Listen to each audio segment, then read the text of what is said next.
هەرچەند لە چوارچەوەی مادەی 66 بڕگەی دووەم جەنابی سەرۆکی حکوومەت و جێگرەکەی بە وەزیری دارایی بە خۆیان داوایان کرد و ئامادەی پەرلەمان بنەوە ڕوونکردنەوەیەک لەسەر 4 بابەت بن کە یەک بابەتیان بابەتی موچەیە بابەتی ناوچەدا بڕێنراوەکانەوە هەروەها ئەو بابەتانی پەیوەندی بە دانووسانی حکوومەتی هەرێم و حکوومەتی مەرکەز هەیە دیارە و بابەتی کۆرۆناژێکێکە لە بابەتەکان تەمەنا دەکەین ئەمە یەکەم سەردان و کۆتا سەردان نەبێەوە چەندین سەردانی تر بکرێت و پەرلەمانتاران لەسەر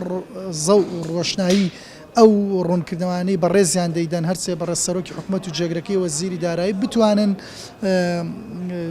چۆنەڵی میکانیزمی چارەسەر بۆ ئەو گرفتانەی کە هەن بدۆزرێتەوە و هەروەها ئەو هەنگاوە ئیجابیانش کە دانراون تا ئێستا بەرز بنرخێنێت. ڕاستیدا لە چوارچەوەی مادەی 66 بڕگەی دووەم پەرلەمانتار بۆی نییە ینی پرسیار ئاراستەی سەرۆکی حکوومەت و تیمە حکوومەکە بکە بەڵام تەنها بۆی هەیە لە چوارچەوەی پەیڕەوی ناخۆ لە چوارچەوەی نقطەی نیزامیە ئەو شتەی هەیەی ئەو ڕوونکردنەوەی هەیەی ئاراستەی دەستەی سەرۆکایەتی بکە کە پێم وایە ئەمە حاڵەتە پەیڕەوی و ئاسای و قانونیەکە ڕەچاوەکەی و گرفتەی ئەو تۆیەکی نابێت. بەڕێز سەرۆکی حکوومەت یاریمی کوردستان لەگەڵ جێگر هەروەها جێگری سەرۆکی حکوومەت یاریمی کوردستان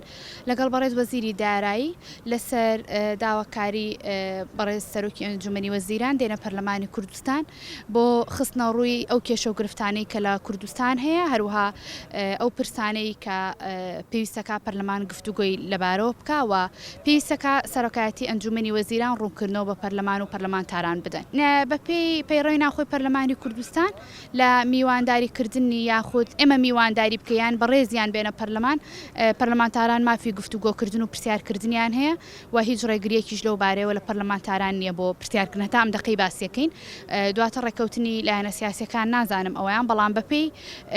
پەیڕەوی ناخۆی پەرلەمانی کوردستان ئەم ئەندامێکی پەرلەمان مافی گفتوگۆکردنی هەیە و پێم وایە هیچ کەسێک ناتوانێت مافە لە پەرلەمانتار زەوت بکات.